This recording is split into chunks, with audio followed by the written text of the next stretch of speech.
Voice of America is a unique news organization because it's funded by the federal government. Yolanda López is VOA's acting director. Yolanda, welcome to the program. Thank you for having me. First, tell me about the mission of VOA.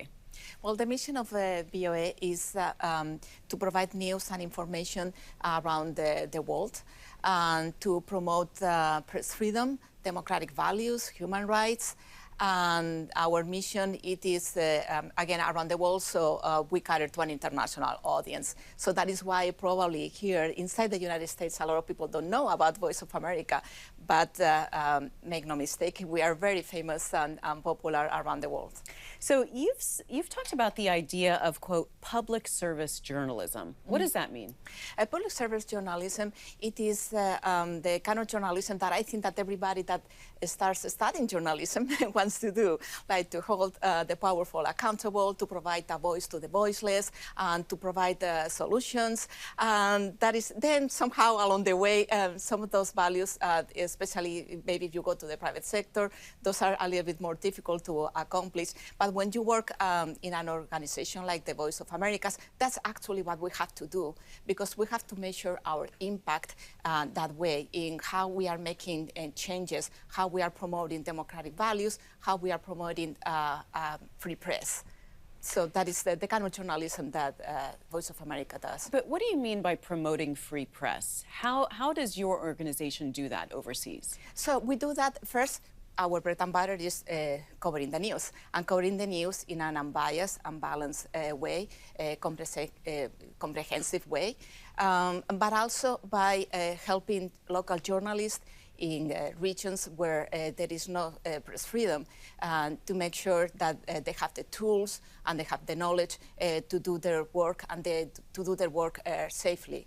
And we also promote free press by in regions like, by instance, we are present in China, in Iran, in Russia. Obviously, these are regions where there is no press freedom, but we try to reach those audiences. And it's dangerous as well for journalists. Dangerous. So we have to provide these tools to our journalists to make sure that they are safe while doing their work, but also to our audiences. We provide them with circumvention tools so they can reach our content safely, because in some countries, to read, to hear, to listen, to access our content is dangerous. So we have to protect our audiences as well. Circumvention tools, how? How do you get around censorship? Oh, you get around censorship with, again, with those circumvention tools that we provide our audience, where they can download like VPNs, things like that, tools like that, where they can access our content, not only our content, but they can access everybody else's content, and you kind of go around the censorship that that particular country is. You were named acting director the day after President Biden's inauguration. Set the stage for us. What was VOA like when you took over? When I took over, VOA was, there was a lot of mistrust from the employees to upper management. And also remember, we were in the midst of the pandemic. There were no vaccines at that time.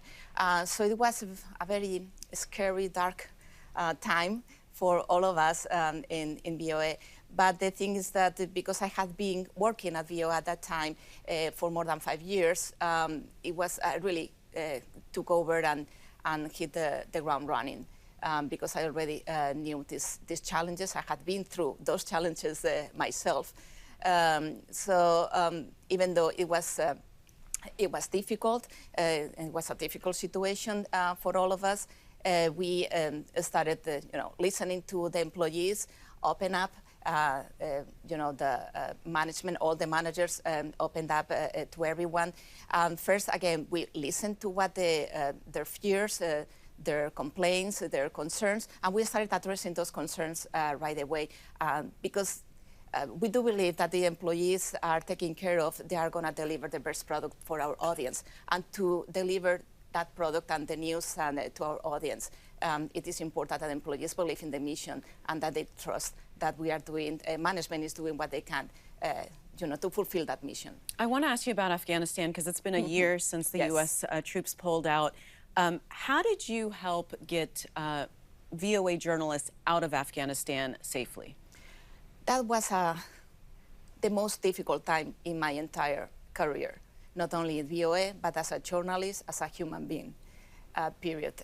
It was very, very difficult. There are still some things that I'd rather not to talk to because of privacy and confidentiality and safety concerns for our journalists. But it was very difficult. It took us a lot of time. It took us a lot of knocking on doors and making a lot of phone calls. And we did manage to evacuate because it wasn't just about the journalists, it's also about their families.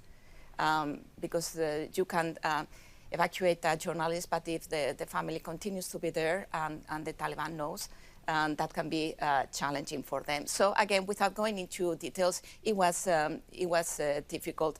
We have the help of a lot of people, not only governments, but also NGOs and other news organizations. Like the silver lining of all of it is like the BBC, Deutsche Welle, Voice of America. We worked together on making sure that we were offering this help and to evacuate people. And not only our journalists, if we could also help other journalists, not only from Voice of America, but also from other institutions, we will help. So there was a lot of collaboration just to make sure that everybody was leaving the country safely. And we're just about out of time, but I wanted to ask you just very quickly about Ukraine and how you're getting news into Ukraine and into Russia.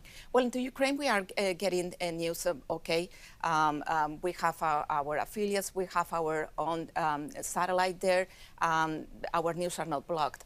But in Russia, in Russia, again, with circumvention tools, it is great because now with circumvention tools, we are seeing our traffic or our digital traffic going up just because people are so hungry to access news and information that is reliable. Yolanda, thank you so much for being on the program. Thank you, Mina, for having me. Thanks for watching. If you enjoyed the video, give it a thumbs up and subscribe to our channel so you don't miss out on any future Government Matters interviews.